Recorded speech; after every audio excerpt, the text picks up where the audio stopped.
नमस्कार, सत श्री अकाल, हेलो, आदाब। मैं विनीत पांडे आपका स्वागत करता हूं इस वीडियो में, जिसमें आज हम पीटी 365 2021 की पॉलिटी की सीरीज़ का ये दूसरा टॉपिक देखेंगे, जिसमें आज हम इम्पीचमेंट ऑफ अ प्रेसिडेंट और pardoning power of a president and governor के बारे में देखेंगे। इससे पहले हमारी वीडियो बेसिक स्ट्रक्चर के बारे में आ चुकी है, तो अगर आपने नहीं देखा है तो आप उसे जाकर ज़रूर देखिएगा। तो ये सीरीज़ यूपीएससी, यूपीपीएससी और ऐसे सभी कॉम्पिटिटिव एग्ज़ाम्स के लिए इम्पॉर्टेंट है, जिसमें कि इंडियन पॉलिटी एक सब्जेक्ट है। तो शुरुआत करते हैं इस वीडियो का। तो शुरुआत करते हैं इम्पीचमेंट से। तो इम्पीचमेंट टॉपिक इतना इम्पॉर्टेंट क्यों हो जाता है? क्योंकि अभी हाल ही में यूएसए के प्रेसिडेंट डोनाल्ड ट्रंप के ऊपर, जो कि जब उनका कार्यकाल चल रहा था, तब उनके ऊपर इम्पीचमेंट की धारा स्टार्ट की गई थी। तो उसी समय ये न्यूज़ काफ़ी गहमा गर्मी में आ जाता है कि इंडिया के इम्पीचमेंट और यूएसए के इम्पीचमेंट में क्या फ़र्क है, क्योंकि कुछ माइनर से फ़र्क हैं, वो आपको जानना ज़रूरी है, क्योंकि कॉन्स्टिट्यूशन बनाते वक्त इन दोनों पर चर्चा की गई थी। तो इंडिया और यूएसए के कॉन्स्टिट्यूशन में इम्पीचमेंट की धाराएं या इम्पीचमेंट का जो प्रोसेस है वो कैसे आगे बढ़ता है, कैसे उसके ग्राउंड्स क्या क्या हैं, कैसे इनिशिएट होता है, उसके प्रोसेसेस क्या हैं, इस पर एग्जामिनेशन में क्वेश्चन पूछे जाते हैं और पूछे जा सकते हैं। तो शुरुआत करते हैं इंडिया से।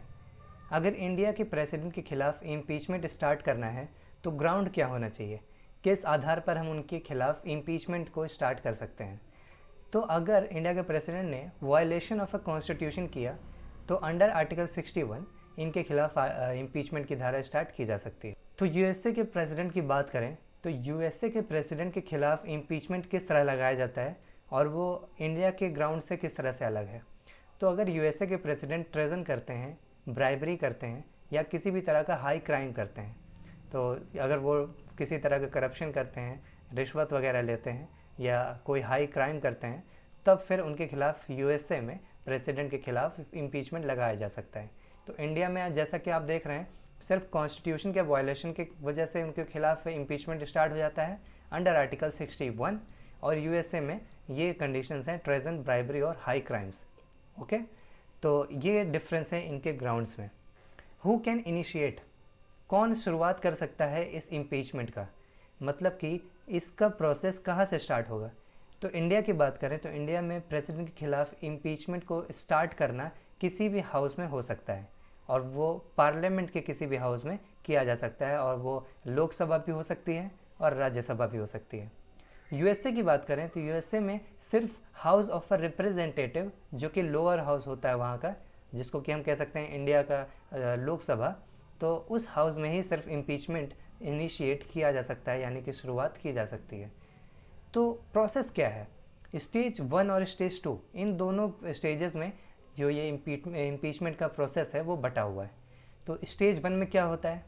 1/4 मेंबर टू साइन चार्जेस, मतलब कि अगर इंडिया में इम्पीचमेंट स्टार्ट करना है तो जिस भी हाउस में ये स्टार्ट हो रहा है, उस हाउस के 1/4 मेंबर को ये चार्जेस जो हैं, जो इम्पीचमेंट के चार्जेस लगाए जाने हैं, उन्हें साइन करना होगा। तो एक बार ये चार्ज साइन होगा, उसके बाद 14 दिन का नोटिस जाएगा प्रेसिडेंट के पास कि आपके खिलाफ इम्पीचमेंट लगने वाला है, आपको 14 दिन का नोटिस दिया जाता है। फिर ये 14 दिन पूरे होने के बाद फिर इस इम्पीचमेंट के प्रोसेस को आगे बढ़ाया जाएगा उस हाउस में। उसके बाद 2/3 majority of the total membership of the house, यानी कि 2/3 मतों से जो जिस भी हाउस में इनिशिएट किया जा रहा है, चाहे वो लोकसभा हो या राज्यसभा हो, उसके 2/3 मतों से ये इम्पीचमेंट का प्रोसेस पास होना चाहिए, तभी जाके ये पहले स्टेज को क्रॉस करेगा, चाहे वो लोकसभा हो या राज्यसभा हो। यहाँ पर आपको ध्यान ये देना है कि 2/3 majority of total membership of the house, मतलब कि उस हाउस का जो टोटल मेंबरशिप होगा, वहाँ पर ये बिल्कुल नहीं देखा जाएगा कि कितने मेंबर वोट करने के लिए आए हैं, कितने मेंबर प्रेजेंट हैं, कितने मेंबर वोट असलियत में करना चाह रहे हैं, ऐसा कुछ भी नहीं देखा जाएगा। ये देखा जाएगा कि 2/3 मेजॉरिटी से पास हो रहा है कि नहीं, जो total membership of the house है उनका। ठीक है, जो लोग वोट कर रहे हैं नहीं कर रहे हैं उससे कोई फ़र्क नहीं पड़ता, जो टोटल मेंबरशिप है किसी भी हाउस की, चाहे वो लोकसभा हो या राज्यसभा हो, 2/3 मेजॉरिटी से ही पास होनी चाहिए। तो अगर पास हो गई तो वो स्टेज फर्स्ट को क्रॉस कर जाएगी। तो इंडिया में ये काफ़ी टफ़ है, 2/3 मेजॉरिटी लाना काफ़ी टफ़ हो जाता है, मान लीजिए 2/3 मेजॉरिटी किसी भी हाउस में इनिशिएट करने के दौरान मिल भी जाती है, तो फिर स्टेज 2 में बात आ जाती है। अब स्टेज 2 में क्या होता है वो भी साथ में समझ लीजिए। स्टेज 2 में इंडिया में second house act as a investigating house, मतलब कि जो दूसरा हाउस है, मान लीजिए कि जैसे पहला स्टेज जो है अगर राज्यसभा में स्टार्ट किया गया था, तो स्टेज 2 जो है वो लोकसभा में मतलब इनिशिएट किया जाएगा। स्टेज 2 लोकसभा में होगा। तो जब लोकसभा में ये केस जाएगा, इम्पीचमेंट का प्रोसेस आगे बढ़ेगा, तो वो हाउस मान लीजिए राज्यसभा से अगर होकर आया है तो वो इन्वेस्टिगेटिंग हाउस की तरह बिहेव करेगा। और अगर ये राज्य लोकसभा से होकर आया है, मतलब कि पहला स्टेज लोकसभा में हुआ है, तो राज्यसभा इस बार इन्वेस्टिगेटिंग हाउस की तरह बिहेव करेगा। तो मतलब जो भी अदर हाउस है वो इन्वेस्टिगेटिंग हाउस की तरह बिहेव करेगा और फिर pass with the same majority. और अगर सेम मेजॉरिटी से फिर से, मतलब कौन सी majority, 2/3 majority of the total membership of the house, तो अगर इसी मेजॉरिटी से फिर से अगर पास कर देती है इस इम्पीचमेंट को इस हाउस में, तभी जाकर प्रेसिडेंट ऑफ इंडिया हमारे देश में क्या हो जाएंगे, इम्पीच हो जाएंगे। ठीक है, यानी कि उनको अपने पद से इस्तीफ़ा देना पड़ेगा। ठीक है, उनको उनके पद से निकाल दिया जाएगा। तो ये होता है इंडिया में प्रोसेस ऑफ द इम्पीचमेंट। लेकिन यही डिफरेंस यूएसए में क्या है? तो यूएसए में क्या है, स्टेज 1 की बात करें तो स्टेज 1 में वहाँ पर pass with the simple majority to the start trial, मतलब वहाँ पर जो लोअर हाउस में ये प्रोसेस स्टार्ट हो रहा है, उस हाउस में सिर्फ सिंपल मेजॉरिटी के साथ ही ये ट्रायल स्टार्ट होगा। ना ही कोई चार्जेस साइन किए जाएंगे, ना ही कोई 2/3 मेजॉरिटी, कुछ भी नहीं, सिंपल मेजॉरिटी चाहिए, उसी से ये जो है ट्रायल जो है इनका स्टार्ट हो जाएगा इम्पीचमेंट का। फिर स्टेज 2 की बात करें तो क्या होगा, फिर ये जाएगा अपर हाउस में, उनका जो अपर हाउस जिसको नाम दिया जाता है सेनेट, और अपर हाउस में ही जाएगा, सेनेट में ही जाएगा, जैसा कि आपको पहले ही बताया है कि लोअर हाउस में इनिशिएट किया जाता है, उसके बाद अगला स्टेज ऑब्वियसली अपर हाउस में ही जाएगा, सेनेट में। इंडिया में किसी भी हाउस में इनिशिएट किया जा सकता है, तो किसी हाउस में जो वो अगले स्टेज में जा सकता है। तो इस सेनेट की बात करें अपर हाउस में, वो बिल्कुल ही इंडिया की तरह बिहेव करेगा एज अ कोर्ट, मतलब कि इन्वेस्टिगेटिंग हाउस। वहाँ पर वो क्या होगा, कोर्ट की तरह बिहेव करेगा। कोर्ट क्या करती है, कुछ उनके दोनों की बातें सुनेगी, जो इम्पीचमेंट लगाए गए हैं उसको देखेगी, कुछ सबूत वगैरह देखेगी कि क्या इसका कोई वैलिड कोई रीज़न है, इनके ऊपर जो इम्पीचमेंट लगाया गया है वो सही है कि नहीं है। तो कोर्ट की तरह बिहेव करेगी, फैसला सुनाएगी कि हाँ सही है ये सारी धाराएं जो इम्पीचमेंट के लिए इनके ऊपर लगाई गई हैं। फिर जाकर अगर ये केस सुप्रीम कोर्ट ने मतलब सेनेट ने कोर्ट के तौर पर ये कह दिया कि ठीक है इनके ऊपर जो धाराएं लगाई गई है वो सही हैं, उसके बाद 2/3 ऑफ द सेनेट वोट्स के साथ ये पास होना चाहिए, फिर से 2/3 मेजॉरिटी होनी चाहिए जैसा कि इंडिया में भी है, तब जाकर वहाँ पर इम्पीचमेंट यूएसए में पास होगा। तो इंडिया, अगर हम इंडिया की बात करें तो इंडिया में दोनों हाउसेज में 2/3 मेजॉरिटी चाहिए रहती है। ठीक है, और यूएसए की बात करें तो वहाँ पर सिर्फ एक ही हाउस में 2/3 मेजॉरिटी चाहिए रहती है। इसी वजह से इंडिया में प्रेसिडेंट को इम्पीच करना यही इम्पीचमेंट हमारे देश में सुप्रीम कोर्ट के चीफ जस्टिस ऑफ इंडिया के खिलाफ भी होता है। तो अगर इंडिया में बात करें तो आज तक ना ही कोई इम्पीचमेंट सुप्रीम प्रेसिडेंट के खिलाफ हुआ है, ना ही कोई चीफ जस्टिस ऑफ इंडिया के खिलाफ पास हो पाया है, क्योंकि काफ़ी कॉम्प्लेक्स इसके प्रोसेस हैं, क्योंकि दोनों हाउस में 2/3 मेजॉरिटी पाना बड़ी मुश्किल की बात हो जाती है। यूएसए में बात करें तो यूएसए में एक ही हाउस में 2/3 मेजॉरिटी चाहिए रहता है। तो अक्सर यहाँ पर यूएसए में हम देखते हैं कि कई सारे ऐसे एग्जाम्पल बन चुके हैं जो कि प्रेसिडेंट इम्पीचमेंट किया जा चुका है या प्रेसिडेंट का इम्पीचमेंट हो चुका है। तो वहाँ पर 2-3 प्रेसिडेंट का इम्पीचमेंट हो चुका है, इंडिया में आज तक नहीं हुआ, ना ही किसी चीफ जस्टिस ऑफ इंडिया का, ना ही प्रेसिडेंट का। तो इस तरह से ये टॉपिक ख़त्म होता है। तो pardoning power of A president and governor, ये टॉपिक इतना इंपॉर्टेंट क्यों हो जाता है? क्योंकि हाल ही में राजीव गांधी एसासिनेशन केस के एक कन्विक्ट हैं जिनका नाम है एजी पेरारीवलन। इनके लिए इनकी सज़ा को कम करने के लिए तमिलनाडु गवर्नर के पास 2 साल से एक रिक्वेस्ट पड़ी हुई है जो कि पेंडिंग में है। तो इसी के साथ ये टॉपिक हॉट टॉपिक हो जाता है, क्योंकि अब हम पार्डनिंग पावर के बारे में अब समझेंगे, क्योंकि ये टॉपिक इंपॉर्टेंट है, करंट अफेयर से जुड़ा हुआ है। तो पार्डनिंग पावर हमारे देश में प्रेसिडेंट को भी है और गवर्नर को भी है।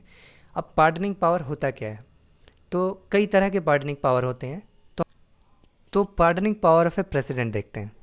तो आर्टिकल 72 के तहत प्रेसिडेंट को ये पावर मिली हुई है कि वो किसी भी पर्सन को जिसको पनिशमेंट दिया गया है, सज़ा दी गई है यूनियन लॉ के आधार पर, जिसमें उसने कोई ऑफेंस किया हो, अगर ऐसा कोई यूनियन लॉ के आधार पर उसे कोई सज़ा अगर दी गई है, तो प्रेसिडेंट उसको पार्डन कर सकता है, उसकी जो सज़ा है उसको ख़त्म या कम कर सकता है।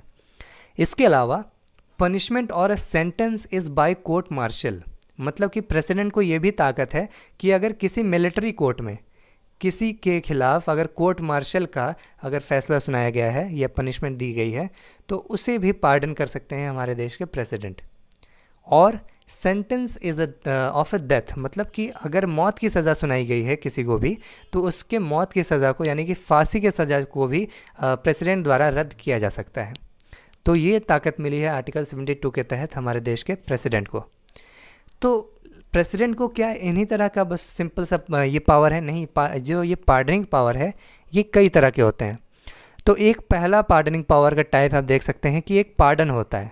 पार्डन मतलब कि रिमूव कर देना, मतलब जो भी सज़ा मिली हुई है किसी भी कन्विक्ट को, उसकी सज़ा को ही रिमूव कर देना, चाहे वो फांसी की सज़ा हो, चाहे वो मान लीजिए किसी भी कुछ सालों की सज़ा हो, आजीवन कारावास की सज़ा हो, या 10 साल 5 साल कितने की भी सज़ा हो, या कोई फ़ाइन की सज़ा हो, इन सभी सज़ाओं को वो सीधे सीधे उस सज़ा को ही रिमूव कर देगा, ख़त्म कर देगा।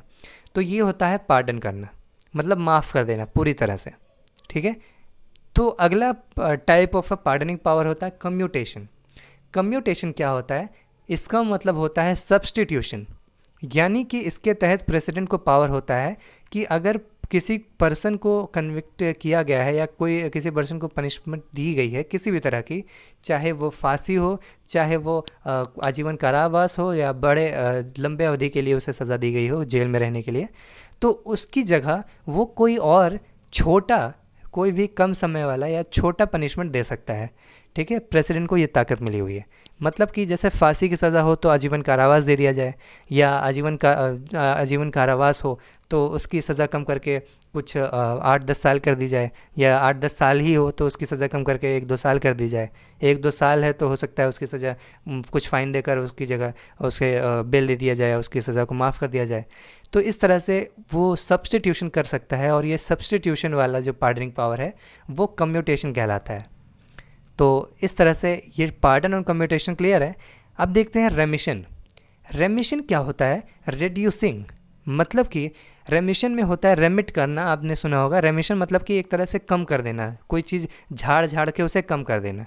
जैसे कि अगर हम कहें कि मान लीजिए लोहे में अगर जंग लग जाती है, रस्टिंग हो जाती है, तो उसमें जो लोहे की मात्रा है वो रेमिट हो जाती है, कम हो जाती है। वैसे ही अगर किसी इंसान को किसी तरह की सज़ा मिली हुई है तो इसकी सज़ा को कम कर देना, रेड्यूस कर देना। ठीक है, 10 साल की सज़ा है तो 5 साल कर देना, आजीवन कारावास है तो आधी कर देना, या किसी भी तरह का कोई उसकी सज़ा को कम करना। ठीक है, वो कहलाता है रेमिशन। तो आप इस तरह से कह सकते हैं कि ये कम्यूटेशन और रेमिशन काफ़ी हद तक सिमिलर हैं, लेकिन कम्यूटेशन और रेमिशन में ये फ़र्क होता है कि कम्यूटेशन आप देख रहे हैं कि वो सब्स्टिट्यूट कर देता है उस सज़ा को, और रेमिशन क्या करता है? रेड्यूस कर देता है। मतलब इसका सीधा सीधा पर्पस यही है कि ये सज़ा को कम कर रहा है, और कम्यूटेशन क्या करता है? सब्स्टिट्यूट कर देता है, मतलब ये एक अलग सज़ा सुना देता है। और रेमिशन क्या है? उसकी सज़ा के नेचर को कुछ डिस्टर्ब नहीं करती, बस एक सज़ा को कम कर देती है। ठीक है, तो ये रेमिशन के अंतर्गत आता है। और कम्यूटेशन मतलब सज़ा के नेचर को ही चेंज कर देना। फांसी की है तो उसे आजीवन कारावास दे देना, आजीवन कारावास है तो उसे कुछ 10 साल 8 साल की सज़ा दे देना। अगर मान लीजिए कुछ सालों की सज़ा है, 2-4 साल 10 साल की, तो उसकी जगह फ़ाइन की अगर प्रावधान हो सकता है तो सिर्फ फ़ाइन कर देना। फ़ाइन की सज़ा है तो पूरी तरह से माफ़ कर देना। ये इस तरह के कम्यूटेशन में आती है। और रेमिशन में सिर्फ सज़ा को कम कर देना। रिस्पाइट में क्या आता है?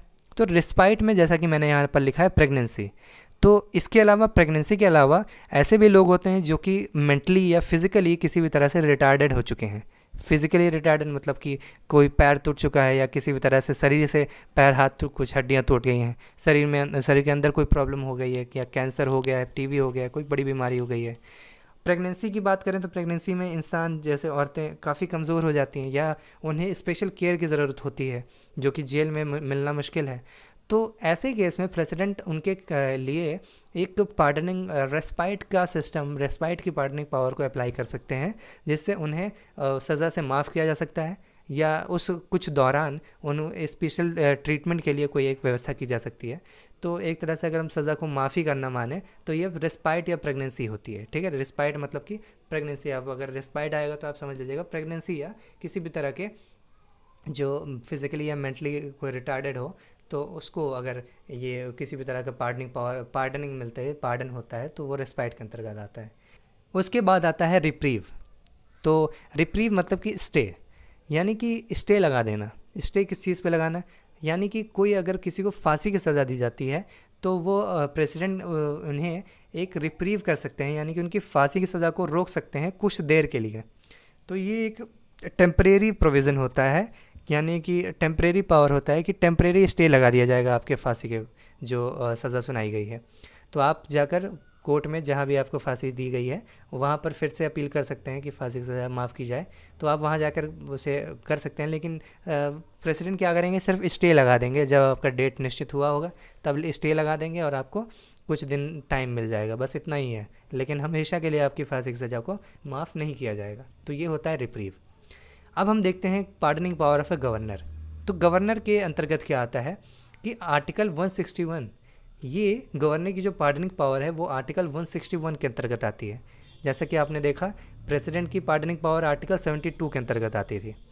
तो डिफरेंस फ्रॉम टू रिस्पेक्ट्स, इन दोनों में क्या सिर्फ दो ही अंतर है, और वो क्या है कि जैसे प्रेसिडेंट किसी भी कोर्ट मार्शल पर्सन को उसकी सज़ा को, अगर किसी को कोर्ट मार्शल किया गया है तो उसे माफ़ कर देते थे, माफ़ कर सकते थे। इस केस में गवर्नर नहीं कर सकता। गवर्नर किसी भी तरह के कोर्ट मार्शल को उसकी सज़ा को माफ़ नहीं कर सकता। डेथ सेंटेंस को भी गवर्नर किसी का भी गवर्नर डेथ सेंटेंस को गवर्नर जो है माफ़ नहीं कर सकता। लेकिन governor can also grant pardons, reprieve, respite and remission of a punishment और suspend, remit and commute the sentence of any person convicted of any offence against state law. यानी कि गवर्नर किसी को भी पार्डन कर सकता है, रिप्रीव कर सकता है, रेस्पाइट कर सकता है, रेमिट कर सकता है उसकी पनिशमेंट को, ठीक है। यानी कि अब गवर्नर को ये ताकत है कि वो किसी भी स्टेट लॉ के आधार पर यहाँ पर जैसा कि प्रेसिडेंट को ताकत था कि वो पार्डन कर सकती है, रिप्रीव कर सकती है, रेस्पाइट कर सकती है, रेमिशन कर सकते हैं, ठीक है। तो वैसे ही गवर्नर को भी ताकत है सेम। इतने टाइप के जो मैंने आपको 5 टाइप के जो यहाँ पर पार्डनिंग पावर बताए वो गवर्नर को भी है। लेकिन बस फ़र्क ये है कि गवर्नर जो है वो डेथ सेंटेंस को तभी उसको कम कर सकता है, डेथ सेंटेंस पर स्टे लगा सकता है या किसी भी तरह से डेथ सेंटेंस को कम या कैंसिल कर सकता है अगर वो उसे डेथ सेंटेंस किसी भी स्टेट लॉ के आधार पर दिया गया हो, तभी वो ऐसा कर सकता है। वरना वो डेथ सेंटेंस जो कि यूनियन लॉ के आधार पर अगर दिया गया हो तो उस पर वो कोई भी छेड़छाड़ नहीं कर सकता। अब आखिरी चीज़ देखते हैं कि US president granted without limit to pardon और कम्यूट सेंटेंसेस। यानी कि यूएस प्रेसिडेंट की पार्डनिंग पावर और इंडिया के प्रेसिडेंट की पार्डनिंग पावर में आखिर क्या मेन अंतर है, तो वो ये है कि यूएस के प्रेसिडेंट को ये पार्डन करना या कम्यूट करना किसी भी सेंटेंस को, वो बिना किसी लिमिट के उन्हें ये ग्रांट करने की पावर है। यानी कि वो किसी को भी अगर माफ़ी देना चाहते हैं तो उनके ऊपर कोई लिमिट नहीं है, वो जैसे भी चाहें उस तरह से उसे पार्डन या कम्यूट कर सकते हैं उसकी सज़ा को। लेकिन प्रेसिडेंट ऑफ इंडिया की अगर बात करें तो प्रेसिडेंट ऑफ इंडिया को अगर किसी को भी पार्डन करना है, किसी को भी कम्यूट या इस तरह की कोई भी पार्डनिंग पावर का यूज़ करना है तो उन्हें काउंसिल या कैबिनेट की एडवाइस की ज़रूरत होगी। यानी कि कैबिनेट की एडवाइस के आधार पर ही वो ऐसा करेंगे आर्टिकल 72 के तहत, और खुद की विदाउट लिमिट ये किसी भी तरह के पार्डन को ग्रांट नहीं कर सकते। तो इस तरह से ये टॉपिक ख़त्म होता है। तो आप इस वीडियो को लाइक करिएगा और ज़्यादा से ज़्यादा कमेंट करिएगा और अपने दोस्तों के साथ शेयर ज़रूर करिएगा। इस चैनल को सब्सक्राइब करिएगा और बेल आइकन ज़रूर दबाइएगा ताकि आने वाले वीडियोज़ के बारे में आपको नोटिफिकेशन मिल जाए। तो धन्यवाद आपका इस वीडियो को देखने का। Thank you so much.